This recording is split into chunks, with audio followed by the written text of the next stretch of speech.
વાલા વૈષ્ણવો, આપણા રોજિંદા જીવનમાં ઘણી વખત એવું બનતું હોય છે કે આપણે વૈષ્ણવોના બાહ્ય આચાર જોઈને કંઈ સમજી શકતા નથી.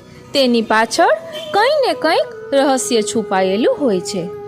ઘણી જગ્યાએ એવું પણ થતું હોય છે કે આપણે હજુ તો પુષ્ટિ માર્ગમાં પ્રવેશ કર્યો છે, એટલે સેવા સત્સંગ બાબતમાં પણ વધુ કાંઈ ખબર ન હોય, પાઠ પણ મોઢે આવડતા ન હોય અને ઘરમાં અનુકૂળતા પણ ન હોય, તો આપણે શું કરવું એવી સતત ચિંતા આપણને થયા કરે છે.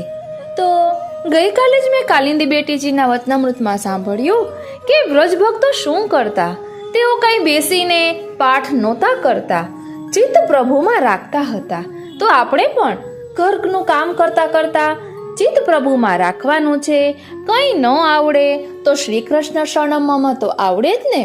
અને એ પણ અઘરું લાગતું હોય તો આપણને જે કીર્તન આવડતું હોય તે બોલીને તેનું મનમાં મનન ચિંતન કરીને પણ પ્રભુનું સ્મરણ કરી શકાય.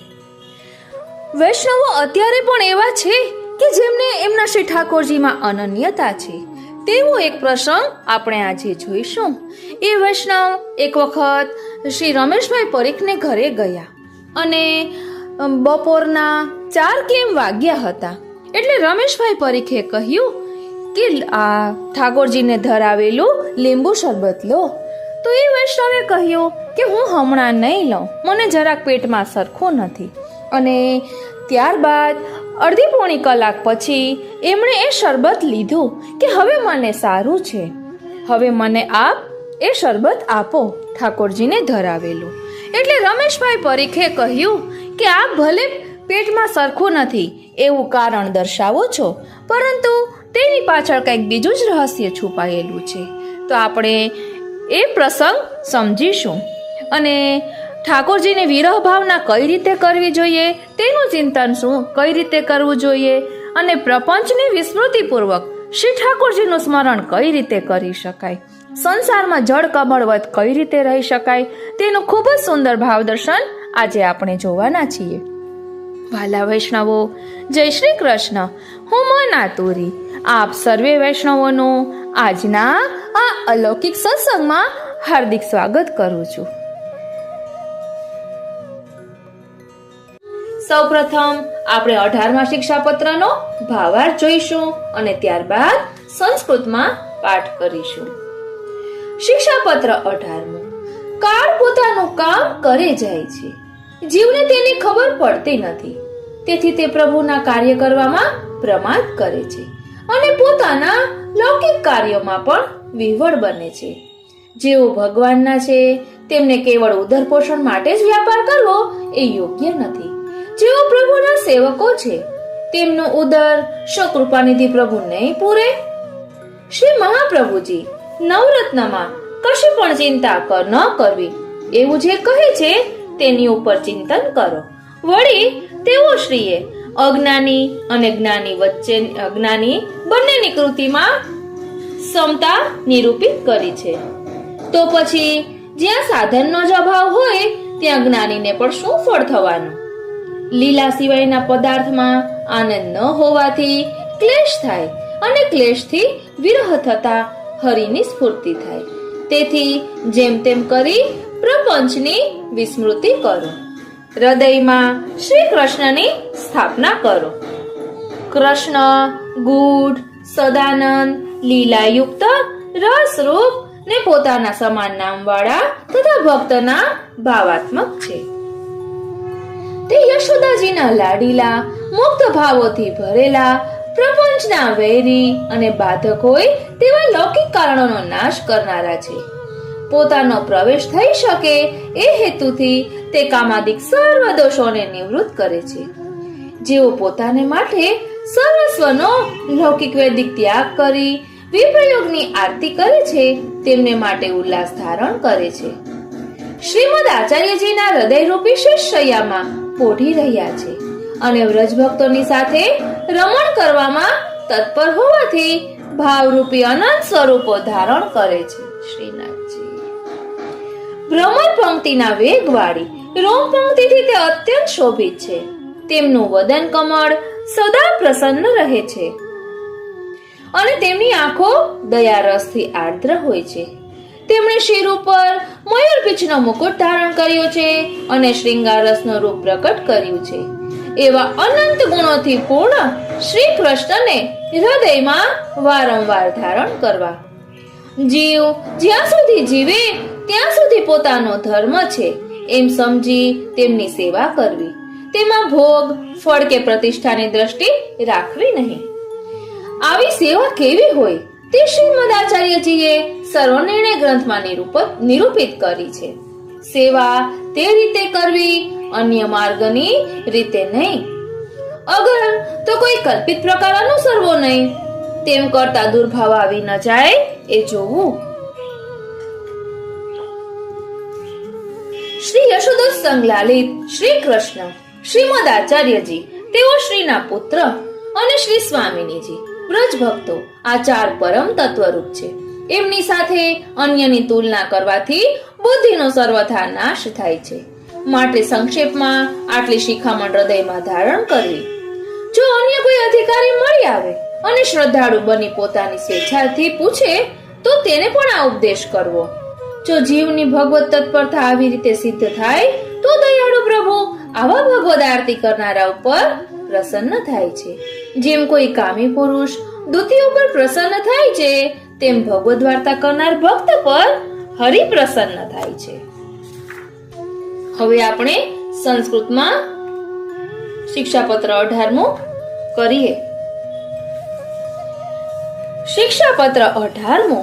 કાલઃ સ્વકાર્યં કુરુતે ન જાનાતિ જનો યતઃ પ્રમાદ્યતિ હરેઃ કાર્યે સ્વાત્મકાર્યે અતિ વિહ્વલઃ કેવલો દરિક્કત્વં તુ તદીયાનામ ન ચોચિતં ન પૂરયેત કિમુદરમ સેવકાનામ કૃપાનિધિ ચિંતા કાપી ન કાર્યેતિ પ્રભુ વાક્યં વિચિંત્યતામ અજ્ઞાનીનો જ્ઞાનિનશ્ચ યદિ સ્યાત્ સમતા કૃતો તદા તુ સાધના ભાવાત કિમ વૃતમ જ્ઞાનિનઃ ફલમ વિરહેણ હરિસ્ફૂર્ત્યા સર્વત્ર ક્લેશ ભાવનાત લીલાતિરિક્ત સૃષ્ટો હિ નિરાનંદત્વ નિશ્ચયાત યથા કથંચિત વિસ્મૃત્ય પ્રપંચમ હૃદયે ન્યસેત. તો પછી જ્યાં સાધનનો જ અભાવ હોય ત્યાં જ્ઞાનીને પણ શું ફળ થવાનું? લીલા સિવાયના પદાર્થમાં આનંદ ન હોવાથી ક્લેશ થાય અને ક્લેશથી વિરહ થતા હરિની સ્ફૂર્તિ થાય. તેથી જેમ તેમ કરી પ્રપંચની વિસ્મૃતિ કરો અને હૃદયમાં શ્રી કૃષ્ણની સ્થાપના કરો. શ્રીનાથ. કૃષ્ણં ગુઢમ સદાનંદમ તથા લીલાયુતમ સદા રસં સ્વ નામાનમ ભક્ત ભાવાત્મકમ પુનઃ યશોદોત્સંગ લાલિતમ મુગ્ધ ભાવ સમાવૃતમ પ્રપંચ વૈરીણમ બાધ હેતુ લૌકિક નાશનમ સ્વપ્રવેશાય કામાદિ સર્વદોષ નિવારકમ સ્વાર્થ ત્યક્તાખિલ સ્વીય પરમાર્તિ મહોત્સવમ શ્રીમદાચાર્ય હૃદય શેષ પર્યંક શાયનમ અનંત ભાવ રૂપાત્મ ગોપી રમણ તત્પરમ મધુપાલી જવોદ્યુક્ત રોમાલી સુવિરાજિતમ પ્રસન્ન વદનામ ભોજમ કરુણારસ વદૃશમ બર્હિ પીર્છ શિરોભૂષમ શ્રીંગર રસ પૂરૂપિણમ એવં વિધાનંત ગુણમ વિધાય હૃદયે સદા તસ્ય સેવાં પ્રકુર્વિત યાવત જીવં સ્વધર્મતઃ ન ફલાર્થમ ન ભોગાર્થમ ન પ્રતિષ્ઠા પ્રસિદ્ધયે. શ્રીમદાચાર્ય માર્ગેણ નાન્યેનાપી કદાચન ન કલ્પિત પ્રકારેણ ન દુર્ભાવ સમન્વયાત તત્વં વિદિત્વા પરમં યશોદોત્સંગ લાલિતમ શ્રીમદાચાર્ય તત્પુત્રાન હિત્વા સ્મત્સ્વામિની વ્રપી તત્તુલ્ય બુદ્ધયા નાશઃ સ્યાत् સર્વથેતિ વિનિશ્ચયઃ એતાવતી સતી શિક્ષા સંક્ષિપ્તા ધ્રિયતામ હૃદિ અન્યેપી ચોપદેષ્ટવ્યા યદિ સ્યુરધિકારિણઃ મિલન્તિ સ્વેચ્છયા શ્રદ્ધાયુતઃ પૃચ્છન્તિ ચેત્તદા જીવ તત્પરતા સિદ્ધો કૃપાલુસ્તેષુ તુષ્યતિ યથા વિષયીણામ તોષો દુતિકાસુ તથા હરે. હવે આપણે 18મું શિક્ષાપત્ર વિસ્તારથી સમજીએ. શિક્ષાપત્ર 18મા શિક્ષાપત્રમાં 17 શ્લોક છે. એમાં આપ એ બાબતનું નિરૂપણ કરી રહ્યા છે કે આપણે વૈષ્ણવોએ કેવળ પેટ ભરવા માટે જીવવાની જરૂર નથી, પેટ ભરવા ખાતર ધર્મ આચરણ કરવાની જરૂર નથી. શ્રી મહાપ્રભુજીના સિદ્ધાંતને સમજીને આપની આજ્ઞાનું સાચા હૃદયથી પરિપાલન કરવાનું છે.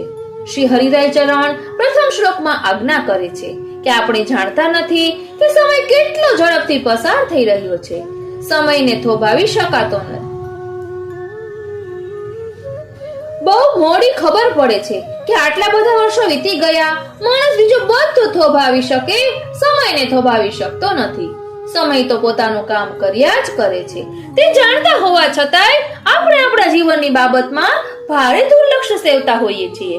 આપણા ભગવત કાર્યમાં પ્રમાદ એટલે આળસ કરીએ છીએ. લૌકિક કાર્યો કરવામાં આપણને ઘણો પ્રમોદ એટલે કે આનંદ આવે છે. થોડાક વખત પહેલાની આ વાત છે. એક ગામમાં જવાનું થયેલું. જે વૈષ્ણવને ત્યાં મુકામ હતો તેમના ઘરમાં તેમના વૃદ્ધ માતુશ્રી હતા. તેમને ત્યાં તેમના પ્રભુ સખડી ભોગ આરોગતા. મેં જોયું કે માં 68 થી 70 વર્ષની ઉંમરે પણ સવારે વહેલા 4 વાગે જાગી જાય. શિયાળો હોય, ઉનાળો હોય કે ચોમાસું હોય, જાગીને તેમના મુખે ભગવાન નામ ન હોય, ઝાપડ ઝૂપડ શરૂ કરી દે શ્રીનાથજી.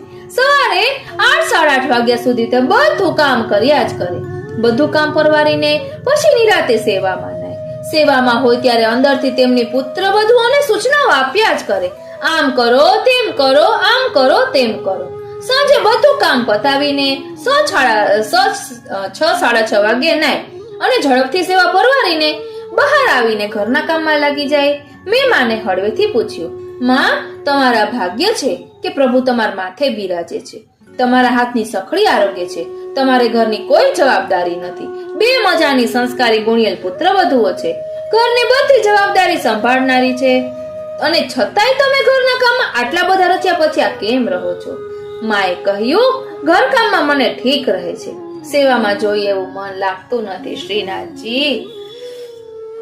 આ જે વાત છે તે એકલા તે માજીની નથી, આપણા સૌની વાત છે. દુનિયામાં આપણને જે આનંદ આવે તે આનંદ આપણને સેવામાં આવતો નથી, તે આનંદ આપણને જપ પાઠમાં આવતો નથી, તે આનંદ આપણને ભગવદ વાર્તા વાંચવા સાંભળવામાં આવતો નથી શ્રીનાથજી. ઊંધું છે ઓ પ્રભુ. માટે અહીં શ્રી હરિરાયજીએ આપણને ટકોર કરી કે તમે ન સત્સંગ કર્યો, ન તમે શ્રી મહાપ્રભુજીમાં આસક્તિ વધારી. તમને મેં ના પાડી હતી કે સંસારમાં રચ્યા પચ્યા જીવો સાથે જાજો પ્રેમનો સંબંધ ન રાખતા, છતાં તમે લૌકિકમાં આસક્ત રહ્યા. તેનું કારણ શું? શ્રી હરિરાયજી આપણા રોગનું કારણ અહીં પારખે છે. આપણને ભગવત કાર્યોમાં પ્રમાદ છે, આળસ છે. સેવા તો હવે સ્વીકારી છે એટલે કરવી જ પડશે. થશે, મોડી વહેલી થશે, એમાં શી ઉતાવળ છે? ક્યાં ઠાકોરજી કઈ બોલે છે, ક્યાં ઠાકોરજી ઝઘડે છે, ક્યાં ઠાકોરજી રડે છે? દુનિયાનું બધું કામ પતાવી દો, નિરાતે ચા પી લ્યો, નિરાતે નાસ્તો કરી લ્યો, નિરાતે છૈયા છોકરાનું કામ પરવારી નિશાળે મોકલી દો, પતિને દુકાને રવાના કરી દો, બધું કામ કરી લ્યો, પછી નિરાતે ઠાકોરજી પાસે જઈશું, ઝટપટ પતાવી દઈશું. તેઓ તો ભાવના ભૂખ્યા હોય છે. આમ લૌકિક પ્રમોદ આપણને બહુ જ ગમે છે, એટલે લૌકિકમાં રચ્યું પચ્યું રહેવું બહુ જ ગમે છે, એમાં બહુ જ આનંદ આવે છે. શ્રી હરિરાય ચરણ આજ્ઞા કરે છે કે આને કારણે ભગવત ધર્મનું પાલન કરવામાં, સેવા કરવામાં, પ્રભુનું નામ સ્મરણ કરવામાં, ભગવદ વાર્તા વાંચવા અને સાંભળવામાં આપણને રુચિ થતી નથી, આપણને રસ પડતો નથી.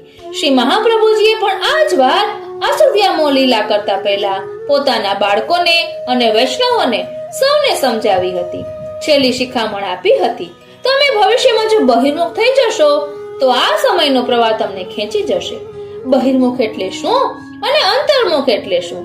સખડી ભોગ ધરનાર પેલા માજીને આપણે ભગવત સન્મુખ છે એમ કહીશું કે બહિર્મુખ છે એમ કહીશું? ભલે એમણે સેવાની ક્રિયા કરી પણ મન ક્યારેય સેવામાં જોડાયું નથી. તેનું મન હંમેશા બહિર્મુખ હતું. અમદાવાદના પેલા વણિક શેઠ વૈષ્ણવને ઠાકોરજીને શ્રીંગાર ધરતા મનમાં વિચાર આવે છે કે જોડા સડી ગયા છે, આજે મોચીની દુકાનેથી ખરીદીને પછી દુકાને જઈશ. તેમનું મન ક્યાં છે? પ્રભુની સન્મુખ છે કે બહિર્મુખ છે? અહીં શ્રી હરિરાય ચરણ આપણને સમજાવે છે કે જીવનની અંદર ધર્મ આચરણ આપણે કેવી રીતે કરીશું અને ધર્મ આચરણ શા માટે કરીશું. ધર્મ એ વાર્તાનો વિષય નથી, ધર્મ એ ચર્ચાનો વિષય નથી, ધર્મ એ સાંભળવાનો વિષય નથી, ધર્મ એ તો જીવનમાં આચરવાનો વિષય છે. શ્રીનાથજી, આજે આપણે સૌ એમ કહીએ છીએ કે આપણા વૈષ્ણવમાં ધાર્મિકતા બહુ વધી છે. હમણાં એક સ્થળે 56 ભોગ થયો. ત્યાંથી આવનાર વૈષ્ણવોએ કહ્યું કે 56 ભોગના દિવસે 4 લાખ વૈષ્ણવો ત્યાં એકત્ર થયા હતા. આપણે કહીશું કે આપણી ધાર્મિકતા બહુ વધી છે, પણ આપણામાં ધર્મ વધ્યો છે ખરો? ધર્મશીલતા આપણામાં વધી છે ખરી? શ્રી હરિરાય ચરણ આપણને અહીં પ્રશ્ન પૂછી રહ્યા છે. ધાર્મિકતા અને ધર્મશીલતા એ બે જુદી જુદી બાબતો છે. મંદિરે જઈએ, દર્શન માટે ધક્કાધક્કી કરીએ, કોઈકને ઠોસા કોણી મારીએ, શ્રીનાથજી આગળ જવા મળ્યું હોય તો હિરણ્યકશ્યપે રોપેલા થાંભલાની જેમ ઊભા થઈ જઈએ. એ ધાર્મિકતા ભલે હશે, ધર્મશીલતા નથી. દર્શન કરીને આવનાર વૈષ્ણવોને પૂછવાનું મન થયું કે આજે શ્રી ઠાકોરજીએ શા શ્રૃંગાર ધર્યા હતા, શ્રી મસ્તકે શા શ્રૃંગાર હતા, આપના કર્ણમાં કેવા આભૂષણ હતા, આપના શ્રી કંઠમાં કેટલી માળાઓ બિરાજતી હતી. આપણે સૌ કહીશું કે એ કંઈ અમને ખબર નથી. અમે તો સુંદર મજાના ગુલાબી સાજના દર્શન કર્યા, અમે તો સુંદર મજાની ફૂલ મંડલીના દર્શન કર્યા, અમે તો આજુબાજુ કોણ કોણ ઉભા છે એમના દર્શન કર્યા, શ્રી ઠાકોરજીના મુખારવિંદના દર્શન નથી કર્યા. એ તો દર્શન કરનાર મહાનુભાવ જ ગાય કે કમલ સી અખિયા લાલ તિહારી 300 તકી તકી તીર ચલાવત બેંધત છતિયા હમારી. પણ આપણી છાતી વિંધાતી હોય તો કહીએ ને કે બેંધત છતિયા હમારી. આ આપણી ધાર્મિકતા છે. સૌ એમ માને છે કે વૈષ્ણવ રોજ મંદિરે દર્શન કરવા આવે છે, પણ એ વૈષ્ણવનું હૃદય કહે છે કે હું ઠાકોરજીના દર્શન નથી કરતો, હું કેવળ હાજરી પુરાવું છું. આપણે અષ્ટાક્ષરનો જપ કરીએ છીએ, એક માળા તમે કરતા હો તો એટલી મિનિટ તમારું મન એ અષ્ટાક્ષર મંત્રના ભાવનું ચિંતન કરવામાં લાગેલું હોય છે. જેના શરણે હું છું એમ કહીએ છીએ, એ યુગલ સ્વરૂપનું ચિંતન આપણે એ વખતે કરીએ છીએ ખરા? ના, આપણે પેલા પોપટની જેમ અષ્ટાક્ષર મંત્રનું રટણ કરી જઈએ છીએ. આપણી એ ધાર્મિકતા ધર્મશીલતા નથી, માટે તો સુરદાસજીને ગાવું પડ્યું. પણ સુરદાસજી બહુ વિવેકી છે, દીન છે, બીજાને સલાહ આપવાને બદલે પોતાના મનને સંબોધીને ગાય છે કે મન રે તો ભૂલ્યો જન્મ ગવાય. હે મન, તું આ દુનિયામાં સાચો રસ્તો જોવાનો ભૂલીને ખોટા રસ્તે તારો જન્મ ગુમાવી રહ્યો છે. ખબર ન પડી તો કો સિર પર કાલ સદા મંડરાવે, તારા માથા ઉપર કાળનું ચક્ર સદાય ફર્યા કરે છે. વિચાર કરો, કાલ સુધી આપણે કેટલા નાના હતા, કાળનું ચક્ર સદાય ફર્યા કરે છે. કાલ સુધી આપણે કેટલા નાના હતા અને આજે આપણે કેટલા મોટા થઈ ગયા, માથે સફેદ વાળ આવી ગયા. જવાહરલાલ નહેરુ એમની આત્મકથામાં કહે છે કે નાનો ત્યારે મારી વર્ષગાંઠ આવતી ત્યારે મને બહુ આનંદ થતો. હું એવું વિચારતો કે આ વર્ષગાંઠમાં વર્ષમાં એક જ વાર શા માટે આવે છે, રોજ રોજ કેમ નથી આવતી. પણ હવે જ્યારે સફેદ વાળ માથે આવ્યા છે ત્યારે કોઈ મને યાદ કરાવે કે આજે તમારી વર્ષગાંઠ છે, ત્યારે મને દુઃખ થાય છે અને નિસાસો નીકળે છે કે જિંદગીમાંથી હવે એક વર્ષ ઓછું થયું. જ્યાં સુધી સમય ચાલ્યો જાય છે, વેડફાઈ જાય છે અને તેનું ભાન નહીં થાય ત્યાં સુધી આપણો જન્મ ગુમાવ્યા જ કરીશું. આપણે પણ આપણો જન્મ ગુમાવ્યા કરીશું. ખાનપાન અટક્યો નિસેવાસ, જીહવા લાડ લડાવે. શ્રીનાથજી, સુરદાસજી શરણે આવ્યા પછી ક્યારેય સમર્પિત નથી લીધું. એ ગાઈ રહ્યા છે કે હે મન, તું આ જીભને લાડ લડાવવામાં તારી જિંદગી પૂરી કરી રહ્યું છે. રાત દિવસ ખાનપાન સિવાય તને બીજા કોઈ વિચાર આવતા નથી. શ્રીનાથજી, આપણે બે બાબતોમાં રચ્યા પચ્યા છીએ. એક જીભના બે કામ, ખૂબ ખાવું ને ખૂબ બોલવું. આ બંને કામ આપણને બહુ પ્રિય. શ્રીનાથજી, ખાતા ખાતા બોલીએ છીએ અને બોલતા બોલતા ખાઈએ છીએ, એ સિવાય બીજું કાંઈ કરતા જ નથી. બીજા રચ્યા પચ્યા છીએ વિષય વાસનામાં, લૌકિકના મોજ મજાના પ્રમોદ સિવાય આપણને બીજા કશામાં રસ નથી. ચિત્તમાં એક જ વાત છે, સવારે ઉઠ્યા એટલે આજે શું રાંધીશું અને આજે ક્યાં ફરવા જઈશું. એ સિવાય નથી પ્રભુના સ્વરૂપનું ચિંતન, નથી સેવામાં કયો મનોરથ કરવો એનો વિચાર.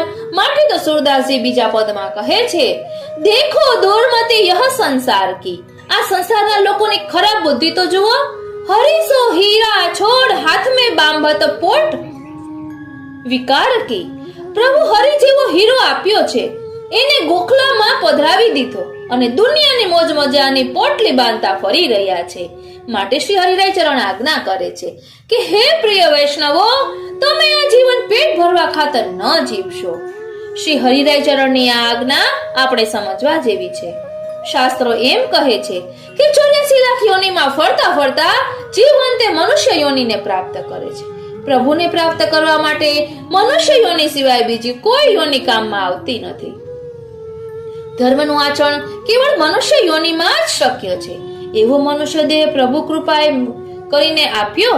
શ્રી મહાપ્રભુજી એવી કૃપા કરી કે વૈષ્ણવ કુટુંબમાં આપણને જન્મ આપ્યો અને આપણને બ્રહ્મ સંબંધ આપીને પોતાના બનાવ્યા, વૈષ્ણવ કર્યા. પ્રભુને પ્રાપ્ત કરવા માટે હવે અંતર કેટલું? કોઈ એમ પૂછે કે અહીંથી સ્વર્ગ કેટલું દૂર, ક્યાંથી કૂદકો મારીએ તો સ્વર્ગમાં જલ્દી પહોંચી જવાય? તો શાસ્ત્રો એમ કહે છે કે સિદ્ધપુર થી સ્વર્ગ તદ્દન નજીક છે. એક કૂદકો મારી તો સીધા સ્વર્ગમાં પહોંચી જાવ. સિદ્ધપુર એટલે જેનું જીવન સિદ્ધ થયું છે, જેણે પોતાના જીવનમાં ધર્મનું આચરણ શાસ્ત્રોની આજ્ઞા પ્રમાણે કર્યું છે, એને માટે સ્વર્ગ નજીક છે. આપણને સ્વર્ગનું તો કામ નથી. વ્રજ વાલું રે વૈકુંઠ નહીં આવું, ત્યાં નંદનંદન ક્યાંથી લાવું? આપણને તો વ્રજ જોઈએ છે, વૈકુંઠ પણ નથી જોઈતું. એવું વ્રજ આપણા ઘરમાં, આપણા જીવનમાં ક્યારે પ્રાપ્ત થાય? શ્રી મહાપ્રભુજીને શ્રી ઠાકોરજીએ બ્રહ્મ સંબંધની આજ્ઞા આપી. પછી શ્રી મહાપ્રભુજીએ હરસાનીજીને પૂછ્યું, દમલા તેને કછું સુન્યો? દમલાજીએ કહ્યું, સુન્યો તો સહી, પરી સમજ્યું નહીં. આપણી સ્થિતિ પણ આવી છે. સાંભળીએ છીએ તો ખરા, પણ સમજતા નથી. સમજણ ક્યારે કહેવાય? કે જ્યારે જીવનમાં ઉતારવા માંડીએ. ઘણીવાર વૈષ્ણવો પૂછે છે કે અમારે પુષ્ટિ માર્ગના સિદ્ધાંતો જાણવા છે, સમજવા છે. હું એમને કહું છું કે ભાઈ, પુષ્ટિ માર્ગમાં સમજવા જેવું બહુ ઓછું છે, કરવા જેવું ઘણું છે. સ્મરણમ ભદ્નમ ચાપી ન ત્યાજ્યમિતિ મેમતિ. બસ આટલું જો સમજાઈ જાય તો પછી કઈ સમજવાનું બાકી નથી રહેતું. સ્મરણ અને સેવા એ બે ન છોડવા, એમ શ્રી મહાપ્રભુજી આજ્ઞા કરે છે. હવે સ્મરણ કરવું એમાં શું સમજવાનું? સ્મરણ શરૂ કરી દેવાનું છે. સેવા કરવી એમાં શું સમજવાનું છે? ગુરુદેવની આજ્ઞા લઈને આવતીકાલથી સેવાની શરૂઆત કરી દેવાની છે. પણ આપણે શું કરીએ છીએ? કેવળ વાતો જ કરીએ છીએ. નંદાજીએ કહ્યું કે દીપક બાતન સે ના બરે. દીવો સળગાવો હોય તો વાતો કરવાથી દીવો ન સળગે. આપણે પંખાની સ્વિચો બંધ કરી દઈએ અને બેઠા બેઠા બૂમો પાડીએ કે પંખો ચાલુ કરો, પંખો કરો, પંખો કરો, તો થશે ચાલુ? કોઈ કે ઉઠીને સ્વિચ ચાલુ કરવી પડશે. શ્રી હરિરાયચરણ પણ આજ્ઞા કરે છે કે તમે પેટ ખાતર ન જીવો, પ્રભુ ખાતર જીવો. ફેર કેટલો છે? જીવન જીવવાની પદ્ધતિમાં તમારે કોઈ ફેર નથી કરવાનો. આજ સુધી તમે જે કાર્યો કરતા હતા તે બધા ચાલુ રાખવાના છે. આપણે પેટ ખાતર જીવતા ત્યારે પણ ઘરમાં રહેતા, પ્રભુ ખાતર જીવીશું તો પણ ઘરમાં રહીને જીવીશું. આપણા મનને બદલી નાખવાનું છે, ક્રિયાઓને બદલવાની જરૂર નથી. પેલા માજી 4 વાગે ઉઠીને કચરો વાળતા, એ પેટ માટે વાળતા, ઘર માટે વાળતા. આપણે આવતીકાલે સવારે કચરો વાળીએ ત્યારે પ્રભુ માટે વાળીએ કે આ મારું ઘર એ ગોકુળનું એક નાનકડું ઘર છે. શ્રીનાથજી યશોદામાના નંદાલયની બાજુમાં આવેલો છે. પ્રભુ મારી કુટીરમાં પધાર્યા છે, અહીં ખેલવાના છે. એમના નાના નાના કોમળ લાલ લાલ ચરણારવિંદને એક કાંકરી પણ નાખું છે, માટે હું આ બુહારી કરું છું. આ ભાવથી આવતીકાલે કચરો વાળજો, જુઓ પછી તમને એક અનોખો આનંદ આવશે. શ્રીનાથજી ઘરમાં રોજ ઘસી ઘસીને પોતું કરો છો, હવે એ ભાવથી કરજો કે આ ઘરમાં પ્રભુ કેવળ ગોખલામાં કે કબાટમાં નથી બિરાજતા, આખા ઘરમાં ખેલે છે. એમને પ્રસન્નતા થાય એ માટે હું ઘરને સુંદર શણગારું છું, સ્વચ્છ અને સુઘડ રાખું છું. તો જુઓ, એ સેવા બની જશે, એનો આનંદ આવશે. તેમ રોજ જુદી જુદી રસોઈ કરો છો, પેટના સુખ માટે, જીભના સ્વાદ માટે. કાલથી એવો વિચાર કરો કે આ સામગ્રી મારા પ્રભુને આરોગાવવા માટે હું બનાવું, કારણ કે આજ ગોપાલ પાહુને આય, પ્રભુ મહેમાન બનીને મારે ત્યાં પધાર્યા છે. જુઓ તમને કેટલો આનંદ આવે છે. તમને સારા વસ્ત્રો પહેરવાનો શોખ છે, ખુશીથી પહેરો, અલંકાર પહેરો, પણ વિચાર એવો રાખો કે આ પહેરીને મારા પ્રભુની સામે જઈશ, મારા પ્રભુ જોઈને બહુ રાજી થશે. પ્રભુના રાજીપા માટે હું આ પહેરું છું. જુઓ, તમારું આખું કામ બદલાઈ જશે. વ્રજભક્તો પણ આ જ કરતા હતા. ગોકુળમાં ઠાકોરજી પધાર્યા ત્યારથી વ્રજભક્તોના જીવનમાં કૃષ્ણ સિવાય બીજું કંઈ હતું જ નહીં. જાગતા હતા કૃષ્ણને જગાડવા માટે, રસોઈ કરતા હતા કૃષ્ણને જમાડવા માટે, સૂઈ જતા હતા કૃષ્ણનું સપનું જોવા માટે, વનમાં જતા હતા કૃષ્ણને છાકારો ગાવા માટે. પ્રાત સમય ઉઠી વ્રજબાલા, ગાવતી મંગલ ગીત રસાલા. એમનું જીવન શરૂ થતું હતું કૃષ્ણ મંગલ ગીતોથી. કર શૃંગાર મથનિયા ધોવે, એ પોતે સ્નાન કરી શૃંગાર કરી પછી જળની માટલી ધોતા, કેમ કે એમાં જે જલ ભરીશ એ મારા કૃષ્ણ આરોગવાના છે. શ્રીનાથજી અપનો અપનો દહીં વિલોવે, મથન કરે મોહન જશ ગાવે. ઘરમાં દહીં વલોવે છે પણ યશ ગાય છે પ્રભુના. ઘર કામ કરતા જાઓ, પ્રભુને યાદ કરતા જાઓ, તો આપણું જીવન પણ પ્રભુમય બની જશે. આપણું ઘર પ્રભુમય બની જશે. આપણું આખું કુટુંબ પ્રભુમય બની જશે. શ્રી હરિરાય ચરણ અને શ્રી ગોપેશ્વરજી અહીં આજ્ઞા કરે છે કે સેવાના બાકીના સમયમાં વૈષ્ણવોએ વ્યાવૃત્તિ અવશ્ય કરવી. પણ વિચાર એ કરો કે મારા પ્રભુને લાડ લડાવવા માટે હું નોકરી કરું છું. મારા ઘરમાં બધા વૈષ્ણવો છે. એ વૈષ્ણવોની સેવા માટે હું વેપાર કે નોકરી કરું છું. આપણી નોકરી અને વેપાર એ પણ સેવા બની જશે. આપણી ઊંઘ સેવા બની જશે. આપણે સિનેમા જોવા જઈએ, ભલે જાઓ, ખુશીથી જાઓ, પણ મનમાં વિચાર કરો કે ગોદમાં મારા પ્રભુજી બિરાજી રહ્યા છે, તે આનંદ લઈ રહ્યા છે, માટે હું જાઉં છું. તો સિનેમા જોવાનું પણ સેવા બની જશે. આજ સુધી આ જગતમાં આપણે પોતાને માટે જીવતા હતા. શ્રી મહાપ્રભુજી આજ્ઞા કરે છે કે તમે બ્રહ્મ સંબંધ લીધું છે, તમારું બધું પ્રભુને સોંપી દીધું છે. હવે તમે પ્રભુના માટે જીવો. શ્રી મહાપ્રભુજી સર્વ નિર્ણયમાં ત્યાં સુધી આજ્ઞા કરે છે કે જો ઘરમાં રહીને શ્રી ઠાકોરજીની સેવા તમારાથી ન બને તો ઘર છોડીને જતા રહો. તમને ઘરમાં રહેવાનો અધિકાર નથી. ઘરમાંથી ક્યાં જશો? શ્રી મહાપ્રભુજી સમજાવે છે કે યાત્રા કરો, રખડ્યા કરો. જેનાથી સેવા ન બને એને યાત્રા કરવી. આજે આપણે આ જ કરીએ છીએ. ઘરમાં સેવા નથી બનતી, ચાલો બેઠકો કરવા. ઘરમાં સેવા નથી બનતી, ચાલો શ્રીનાથજી. ઘરમાં સેવા નથી બનતી, ચાલો વ્રજમાં. ત્યાં જઈને શું કરીએ છીએ? આપણા મનને પૂછી લેવાનું. સુરદાસજીએ કહ્યું, હે જીવ, હે મન, તું આ દુનિયાના સંબંધોમાં લપટાયો છે. તું એમ માને છે કે તારી આ પત્ની છે તો તું સુખી છે, આ દીકરો છે તો તું સુખી છે. પણ યાદ રાખજે, બિન ગોપાલ નહીં કોઈ અપનો, ઠાકોરજી વિના તારું કોઈ સગું નથી.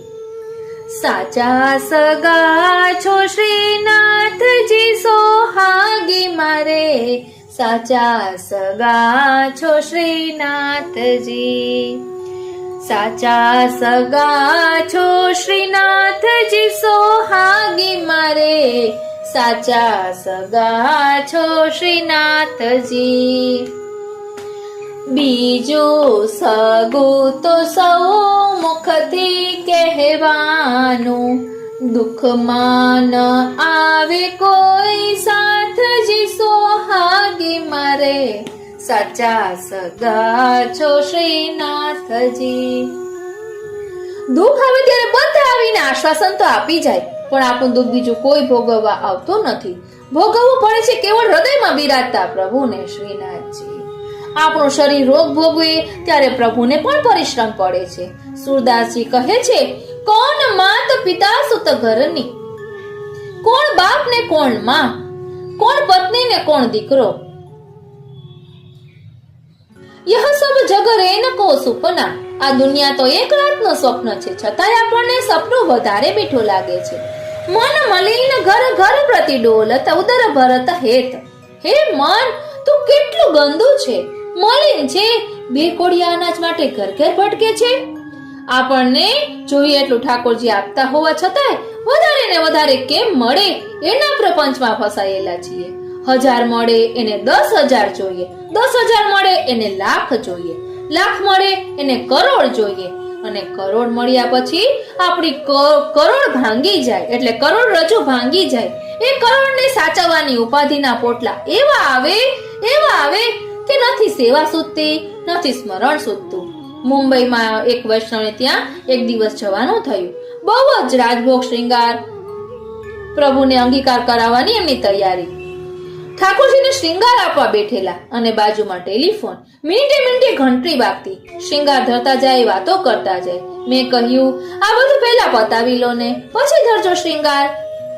કેમ કે તમારા મોંના છાટા પ્રભુને ઉડે છે. શ્રીનાથજી, તમે નારાયણની સેવા કરો છો કે નારાયણના પત્નીની સેવા કરો છો? શ્રી હરિરાયચરણ અહીં આજ્ઞા કરે છે કે તમે પેટ ખાતર કદી ન જીવશો, જીવનમાં સંતોષ રાખજો. શ્રી ગોપેશ્વરજી તો એવી આજ્ઞા કરે છે કે આપણે દિવસમાં 1 પ્રહર અને 4 ઘડી નોકરી કે વેપાર કરવો, બાકીનો સમય સેવા સ્મરણ કરવા.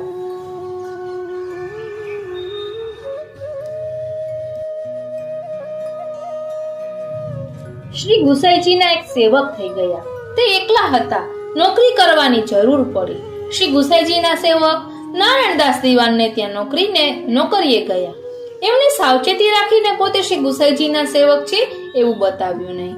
શરત એટલી કરી કે હું તમારે ત્યાં બપોરના 12 વાગ્યે આવીશ અને 4ના ટકોરા પડશે એટલે ઊભો થઈ જઈશ.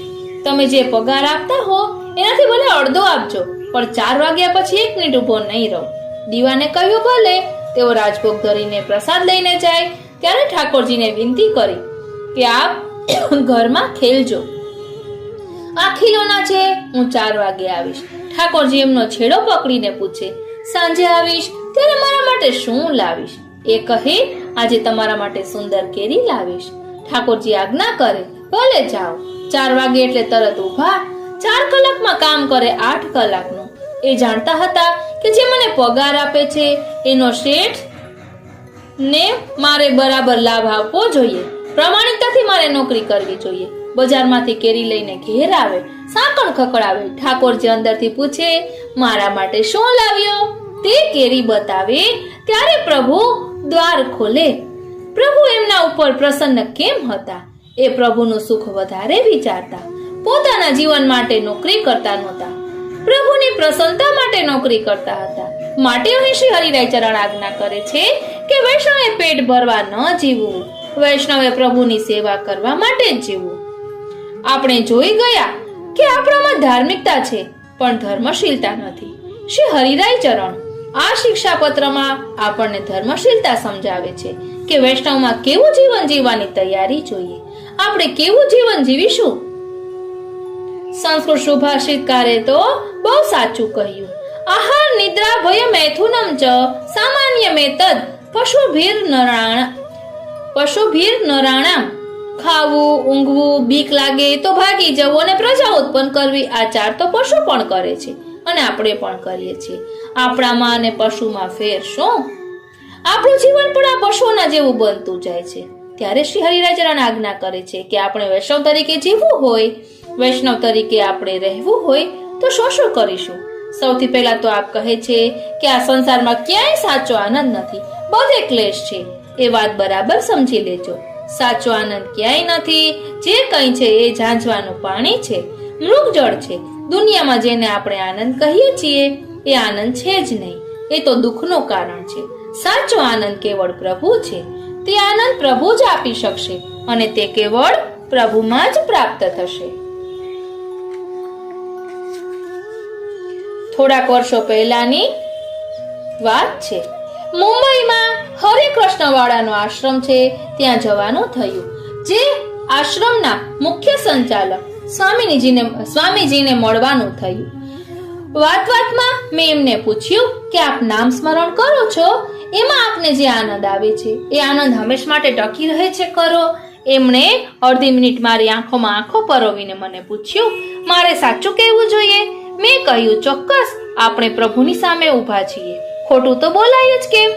એમણે કહ્યું, ભગવાન નામ લઈને એટલો વખત અમને આનંદનો અનુભવ થાય છે પણ પછી આનંદ ખોવાઈ જાય છે. મેં કહ્યું, એનું કારણ શું? તેઓ કહે છે, અમે શોધી શક્યા નથી. એનું કારણ શ્રી મહાપ્રભુજીએ શોધ્યું છે. ભગવાન નામ ચૂકી જઈએ એટલે મન પાછું બહિર્મુખ થાય છે. સંસારમાં રચ્યું પચ્યું થાય એટલે પાછો એ આનંદ જતો રહે છે.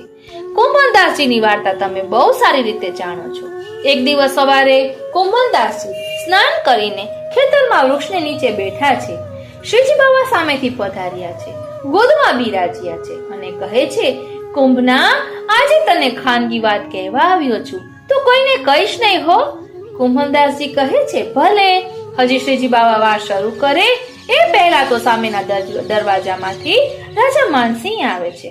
શ્રીજી બાવા એને જોતા ભાગી જઈને વૃક્ષની પાછળ સંતાઈ જાય છે. કુંભનદાસજી મનમાં ને મનમાં અપ્રસન્ન થાય છે કે આ યમદૂત ક્યાંથી આવ્યો જે મને મારા પ્રભુથી દૂર લઈ જાય છે. આ તો અક્રૂર છે. આપણે પણ આવું થાય છે. મન પ્રભુમાં મન પરોવાય ત્યાં કોઈ અક્રૂર મનમાં આવીને ઊભો રહી જાય. એ અક્રૂરનું નામ એની ફોઈએ ખોટું પાડ્યું છે. તે અક્રૂર નથી, એ ક્રૂર છે. કારણ કે પ્રભુને દૂર લઈ જનારો છે. મનમાં સહિત પ્રભુનું ધ્યાન આવે, ચારેચી ભરતા નમામિ યમના મહમ બોલીએ, ત્યાં કોઈક બૂમ પાડે એટલે પાછું મન બહાર રવાના. અક્રૂર આવી ગયો. શ્રી હરિરાય ચરણ આજ્ઞા કરે છે કે આવા અક્રૂરોથી સતત ચેતતા રહેવા માટે સૌથી પહેલા આપણા મનને સમજાવી દેવાની જરૂર છે કે આ દુનિયામાં જીવવું હોય તો પાણીમાં જેમ કમળ જીવે ને એવી રીતે જીવજો. કમળ પાણીમાં રહે છે પણ પાણીથી ભીંજાતું નથી. શ્રી દયારામભાઈએ બહુ સુંદર વાત ભક્તિ પોષણમાં બતાવી. જગત જાણે એ છે જંજાળી, જગતને એમ જણાવવા દેજો કે આ માણસ તો બહુ જંજાળી છે, પણ રાખે હૃદય ત્રિકમ શું તાળી. હૃદયમાં એ એકલો જ જાણે કે મારી તાળી તો મારા પ્રભુ ત્રિકમ લાલ સાથે છે, બીજા કોઈ સાથે નથી. હરતા ફરતા ખાતા પીતા દુનિયામાં ફરતા એને એક જ દર્શન થાય છે. પ્રભુ નંદ કુમારો મેં સ્વામીની વૃષભાનુજા, કૃતાર્થોહમ કૃતાર્થોહમ કૃતાર્થોહમ ન સંશય. એ આસમાનને જુએ છે અને એને શ્યામ સુંદરના દર્શન થાય છે. એ કોઈકના નેત્રોની કીકી જુએ છે, એને શોભા સલુણા શ્યામની તુજો ને સખી, શોભા સલુણા શ્યામની. એને શોભા સલુણા શ્યામની દેખાય છે. એ કમળ જુએ છે અને એને શ્યામ સુંદરના રક્તિમ નેત્રોના દર્શન થાય છે. એને પ્રત્યેક વસ્તુમાં પ્રભુના સિવાય બીજા કોઈના દર્શન થતા નથી. ભલે ને એ પેન્ટ શર્ટ પહેરે છે, ભલે ને લેટેસ્ટ યુરોપિયન સ્ટાઇલના પોશાક પહેરે છે, ભલે ચિત્રો જુએ છે, સિનેમા જુએ છે, નાટક જુએ છે, દુનિયામાં પાના રમે છે, બધું કરે છે, પણ એનું ધ્યાન તો એક જ છે, શ્યામ સુંદરમાં, બીજે ક્યાંય નથી. દુનિયામાં બધું કરતા, ખાતા પીતા, ઉઠતા બેસતા, રમતા હસતા, વાતો કરતા એ શ્રીજી બાવાનું મલકતું મુખારવિંદ આપણને બધે દેખાયા કરે. એમાં જ રચ્યા પચ્યા બન્યા રહીએ, એ સિવાય બીજી કોઈ વાત ન હોય એવું જીવન બનાવી દેવાનું છે. એવું જીવન બનાવી દેવા માટે તો પ્રભુ ક્યારે પ્રાપ્ત થાય એનો વિરહ બહુ જરૂરી છે. આપણે તો હજી પ્રભુની સેવા શરૂ નથી કરી, ત્યાં વિરહ ક્યાંથી? હજી તો કન્યા જોઈ નથી કે નક્કી કરી નથી, કન્યા સાથે સંબંધ બંધાયો નથી, ત્યાં એનો વિરહ કરો એમ કોઈ કહે તો એનો વિરહ કરવો કેવી રીતે? પ્રેમ થયા પહેલા વિરહ થતો નથી. પ્રભુને પ્રેમ કરતા શીખવો હોય તો સેવા કરવી પડશે. કેવળ વાતોનો પ્રેમ પુષ્ટિ માર્ગમાં નહીં ચાલે. ગુજરાતના એક જાણીતા લેખક અને કવિ થઈ ગયા ઝવેરચંદ મેઘાણી, એમણે દુનિયાના પ્રેમ માટે જે કહ્યું છે એ પુષ્ટિ માર્ગના દેવી પ્રેમ માટે પણ સાચું છે. પ્રેમનો લાડુ વાતો કરવાના પોચા પાણીથી નથી બંધાતો. પ્રેમનો લાડુ વાતો કરવાના પોચા પાણીથી નથી બંધાતો. એમાં તો જોઈએ છે ખપી જવાની તાકાતનું પાણી, તાકાતનું પાકી તાવણનું ઘી. આપણા બધાનો પ્રેમનો લાડુ વાતોનો લાડુ છે, ખપી જવાની તાકાતનો લાડુ નથી.